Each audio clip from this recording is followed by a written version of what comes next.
Innovation is hard. We all know that. It's risky, it goes against the grain, it's a little bit different from anything that you've done before. Therefore, there's a lot of doubts and people pushing back. And if you do a quick search online, you'll see that 90 to 95% of all startups and all innovations fail. I don't know how exactly they came up with the number, but let's just assume that most of them fail. But what if you could up your chances of getting it right? What if you could kind of foresee some of the challenges that come on your path and you can mitigate against those? You can find something, you can find ways to work around those pitfalls. And that's what a pre-mortem is for. Anybody's ever watched CSI, any of those detective shows? They find a dead body, they take the body to the coroner's office, they do an autopsy and they find out exactly what happened. Yeah, this is a pre-mortem. That's a post-mortem, this is a pre-mortem. It comes before. So it's a bit of foresight, bit of looking at what could potentially go wrong. Put on your most cynical hats to find out what some of the pitfalls are. In my 20 years of experience in this field, I can tell you that it is highly unlikely that we'll get that through. There's several ways of running it. I'll do another video someday about a more in-depth pre-mortem, but if you just have a couple of minutes, you don't have that much time, you want to sit together with your team, do a quick pre-mortem, here's the simplest, quickest way you can do this. And this one's called kites and anchors.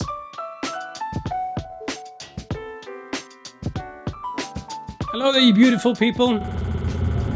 There you are. By the way, if you're wondering why is he wearing a jacket, doesn't Yuri live in the tropics? Yes, I live in the tropics, but it's also coming on to, what, 2 years since I've traveled outside the tropics, so I don't wear my jackets anymore, and I kind of miss wearing a jacket. So for the sake of today, just for you, I'm going to be wearing a jacket. So you want to innovate somewhere, you want to come up with a new service, you want to launch a product, maybe you need to cut costs left and right, maybe you need to rethink a business model, whatever it is. And this is a great activity you do before you even get started. So once you have a challenge, you know what you're working on, do this little kind of activity. Now I'm going to show you this on an online whiteboard, in this case mural, but this works the same in a physical space. You got a whiteboard. So for the sake of today, I'm going to show you this on the computer, show you how simple this is. So you hop onto app.mural.co. You can create a mural. You can start with a blank one, but no, there's a whole bunch of templates out there for you to use. For the sake of this video, I've already created one. If, by the way, you want a video, see a video how I put these together, let me know in the comments below, and I'll give you a couple of examples. I've already put this together, and I've split it into really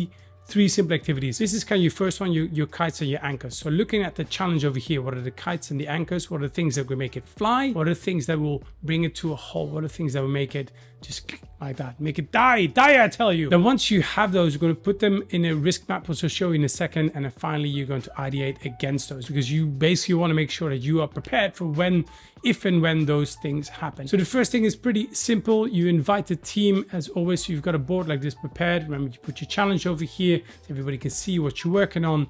You invite people like before, visitor link, make sure it's to editing so you can invite people. Copy link and you send that to people and invite them to this board. So you'll get that together. Again, if it's not online, great.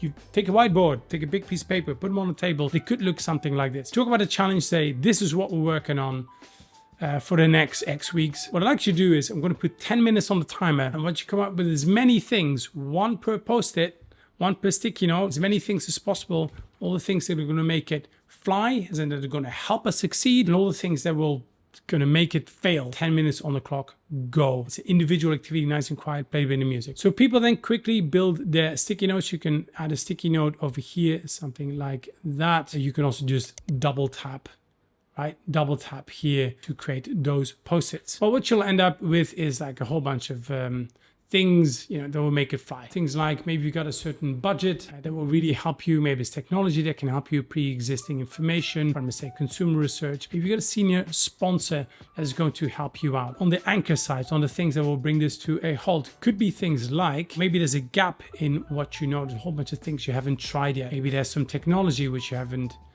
even tested. Maybe you don't even have that yet. These could be things like budget constraints. Maybe there's other teams looking at similar opportunities within the business. Maybe it's distractions from other projects. All these things will end up over here until you have a map like that. 10 minutes up, we say, thank you very much, everybody. You didn't say, take the things that are bringing it to a halt, or the anchors, and you put them in a map. There's a framework in here. You can quickly create one yourself. It's just a 2x2 framework. For today, I think it's called a risk something in Mural, if I'm not mistaken. A risk wall. We're going to put a risk wall over here. Let me just move this out of the way. So that's step number 2. And you take the anchors, you take the things that are getting in the way, that could potentially get in the way, and you put them in this risk map over here, which looks something like this. Low probability to high probability. On the other side, you have low impact to high impact. You just take your sticky notes and you put them on this map. When you're working on this little top tip, if you right click on this border V, you can lock it. So only facilitators can unlock. That way you can't move things around, because otherwise people can delete stuff. And the last thing you need is people deleting stuff if you're bored. So you'll be like, oh, where did that just go? And you put all your stickies in here. And then basically come up with a bit of a priority map. You see where kind of the major things are. Of course, you want to look for the ones that are really going to bring it to a grinding halt. You look at your top ones over here, likely to happen and will have a big impact. Those are the ones you want to attack first. So let's say you got 3, 4 ones in here.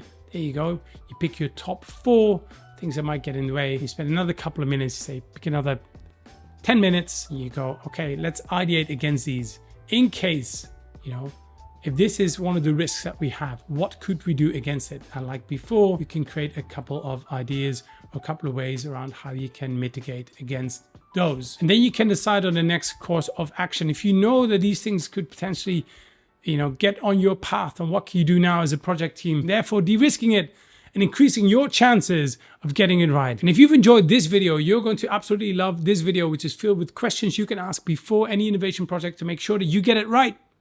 Much more. Thank you for watching.